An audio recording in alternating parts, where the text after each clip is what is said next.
Welcome back to another fantasy fight. This time we're going to look at the top 10 heavyweights of the 1950s.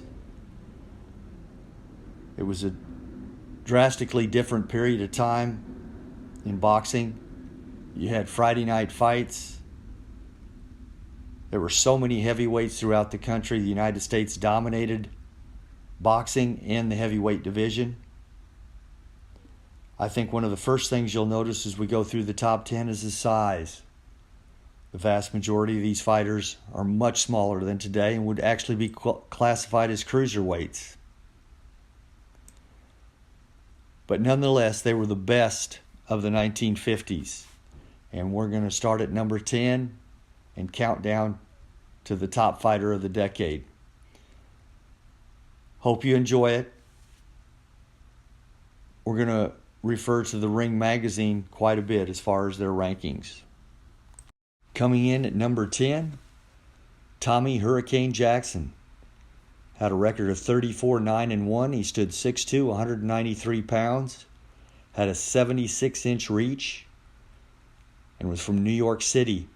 He was the number one contender in the world according to Ring magazine in 1956. Fought for the title against Floyd Patterson and lost a 10-round decision in that same year.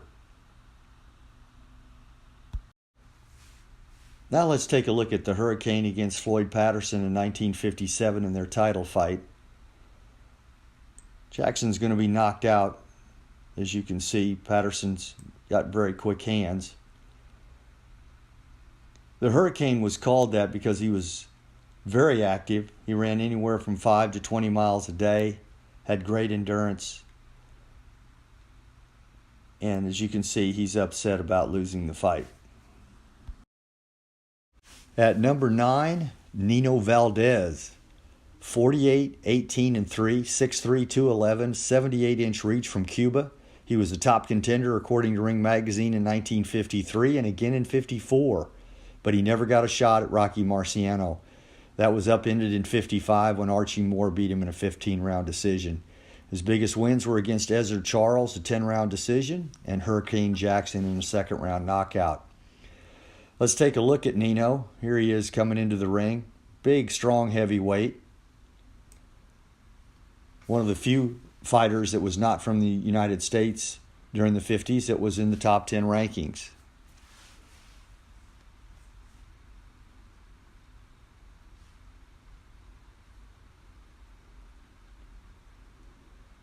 He was somewhat unorthodox in that he threw punches from all angles, but he was just overwhelmingly strong.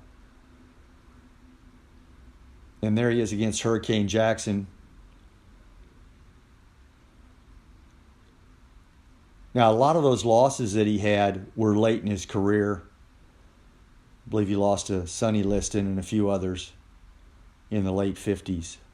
But in the middle 50s, he was right up there with all the top fighters. Here he is again, Hurricane Jackson once again, knocking him out. Tough fighter. At number 8, Zora Foley, 79, 11, 6, stood 6'1", 194 pounds, had a 77-inch reach, fought out of Chandler, Arizona. He was a top fighter in the heavyweight division in 1959, according to Ring magazine. Big wins, Nino Valdez, 10-round decision in 56, and he fought a draw with Eddie Mason in 1958. Foley did fight for the heavyweight championship in 1967 against Muhammad Ali, better known as Cassius Clay at the time, but that was pretty typical of Clay. Foley had name recognition. He fought Cleveland Williams, which was well past his prime, and he also fought Zora Foley, who was well past his prime. There he is right there against Ali. This is just some clips of him in action. He was a really strong boxer. He was not known for a knockout punch, but he could put you down.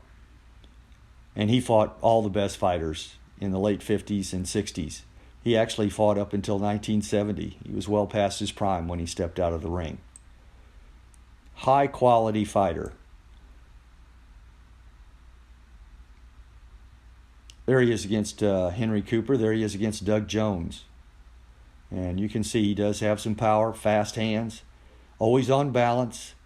This is a real good action here that I found against Henry Cooper. This was in Great Britain. Foley is going to put Cooper down twice and lose the decision, which was very typical for African Americans in the late 50s and early 1960s, especially fighting in Great Britain. England, you're not going to get a real fair shake. But Foley was used to small paydays and a lot of fighting. He was an outstanding boxer, really a credit to the decade.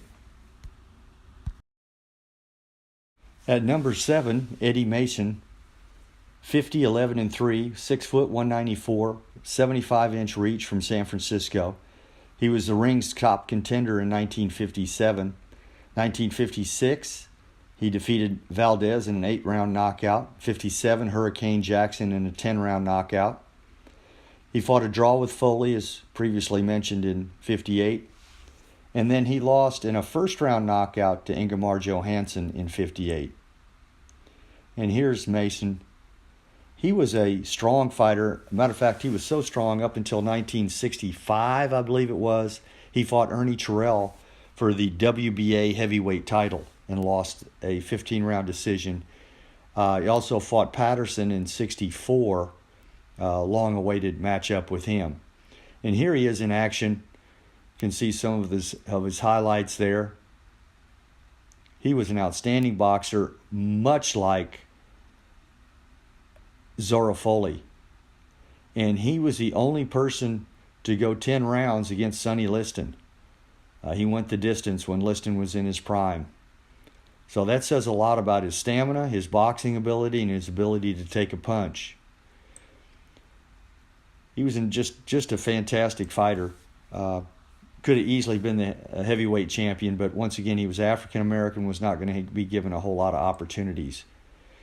Ingmar Johansson, this was a fight in Sweden, first round knockout. This is what killed his career. He was undefeated at this point, was in line for the title. Johansson knocked him out in the first round. I don't know if it was because of the cold. He just never got going. Johansson was very strong with his right hand. He was undefeated at the time, and you can see this fight is not going to go well for Eddie Mason. And Johansson is going to get a shot at the title and Floyd Patterson in 1959 just because of this fight. And there goes Mason again, once again down. And you can see he's devastated. This is the real deal. And Johansson moves in and becomes a national hero there in Sweden. Just a gruesome fight. Why wouldn't they stop that? I have no idea. Just a terrible, terrible ending. One of the most gruesome knockouts you'll ever see. But this really hurt Eddie Mason's chances for a title. At number 6, Archie Moore, 186 and 23 with 10 draws. 5'11", 188 when he fought in the heavyweight division. He was a long-time light heavyweight champ. Reach at 75, fought out of San Diego. He fought for the Nevada's version of the world heavyweight title in 1954 with Nino Valdez. Won a 15-round decision, got a shot at the title. He fought Rocky Marciano in 55 for the heavyweight championship. And then he fought Floyd Patterson for the title in 56. Here he is against Nino Valdez, the big Cuban. This was a fight that catapulted him into the shot at the heavyweight title against Rocky Marciano. You can see he had a peekaboo style, hard to hit, very low, could take a really good punch. In his prime, he was just an incredible, one of the all-time greats. This was a real close decision, but this got him the shot at Rocky Marciano.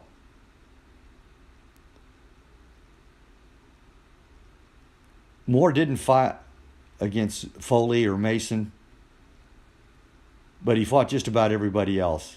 He was a very active fighter, as his record would indicate. Outstanding boxer. One of the most popular fighters of the 1950s, the decade, was number 5, Floyd Patterson, 55, 8-1, 6 foot 190, youngest man to ever collect the heavyweight championship when he defeated Archie Moore in 1956. He was from Brooklyn, New York, won an Olympic gold medal in the middleweight division in 1952. He was the first 2-time heavyweight champion from 56 to 59 and 60 to 62. Won the title over Archie Moore, regained the title over Ingmar Johansson. And at the time, he was considered to have some of the fastest hands the heavyweight division had ever seen. Here he is in action against Archie Moore. Patterson's in the white trunks. This is for the title in 56 after Rocky Marciano retired. Patterson had defeated Hurricane Jackson to elevate himself, and Archie Moore had just got done fighting Rocky Marciano in his last fight before his retirement. You can see the peekaboo style of Archie Moore, and you can see Floyd Patterson's just lightning hands. He came up through the ranks. As I said, he was a middleweight as an amateur. Very well liked. Just a great guy. Fought up until 1970. Fought all the way through the 60s. Got a title at Muhammad Ali in 1965. Lost a 12-round knockout. And there he is, winning the title with a 5th-round KO of Archie Moore.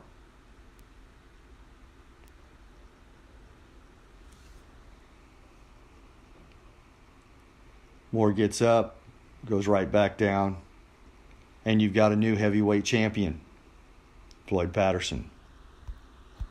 At number 4 is Ingmar Johansson of Sweden, 6'1", 194 pounds, 26-2. Was nowhere near as active as these other fighters. He was a heavyweight champion 59 to 60. Won the title from Floyd Patterson in a 3rd-round knockout. And the biggest win of his career was his 1st-round knockout against Eddie Mason, which pretty much gave him a shot at the title. He quit the ring basically at his peak. Now he's going to lose the title back to Floyd Patterson, but he got out of the ring and made a lot of money. And he was fought out of Europe, and he was a European champion for a brief period of time. Here he is against Floyd Patterson in their 1959 title fight, and he's ranked ahead of Floyd Patterson in the decade because in 59 he beat him, although he lost 2 of 3 fights against Patterson in the rematches. Johansson is in, there's the punch right there.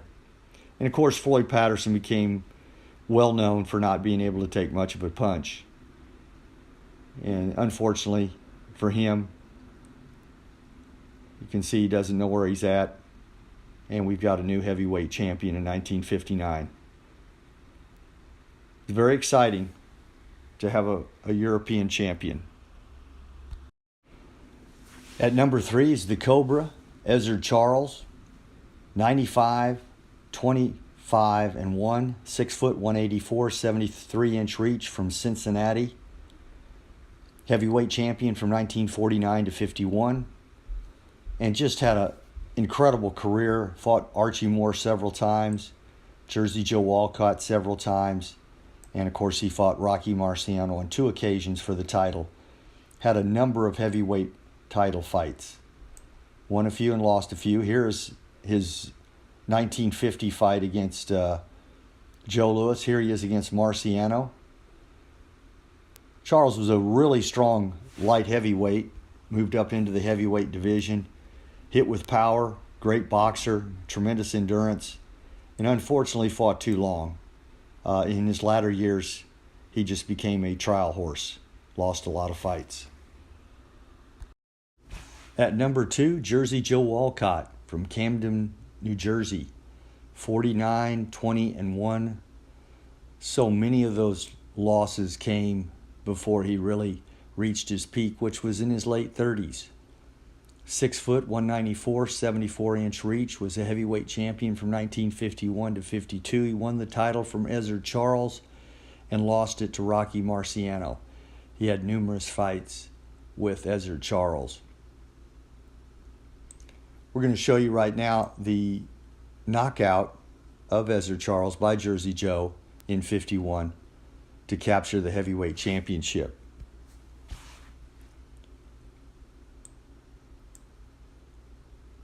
Walcott was very smooth, crafty boxer. Once again, as I said, they fought kind of a series, and here's the uppercut that gains him the heavyweight championship. And as you can see, he just levels Ezard Charles and wins the title. Charles was a tremendous fighter, a lot of courage.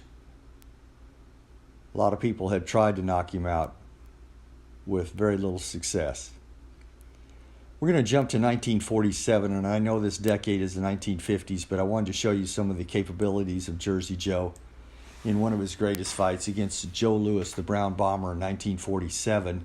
This was a 15-round decision. He put down Joe Louis twice. Should have been given the decision, but because Joe Louis was viewed as somewhat of a god, you were going to have to knock him out in order to win the title. But this just shows you the capabilities of Walcott and his boxing ability. He was a phenomenal boxer. The top heavyweight of the decade goes to Rocky Marciano, 49-0. Two fighters that were not included in the top 10 were Joe Louis and Sonny Liston. They only made the Ring Magazine rankings in 2 years, 58 and 59, Joe Louis, and 50 and 51. Louis was at the tail end of his career. Sonny Liston was just beginning his career. So I excluded both those fighters and put those in different decades. Marciano was a champion from 52 to 56. He defeated Jersey Joe Walcott and Ezard Charles during his reign. And we're going to take a look at his victory over Jersey Joe Walcott in 1952 to capture the heavyweight title. Walcott was well ahead on points. Marciano knew he had to have a knockout in order to gain the title. It's just a great fight. And Marciano shows his courage that he did so many times in his career. He absorbed punishment, but he did what he needed to do there, and he knocks Jersey Joe cold and wins the heavyweight championship. Please hit the like button and subscribe, and I'd love to know your comments on who you think are the top fighters of the 1950s.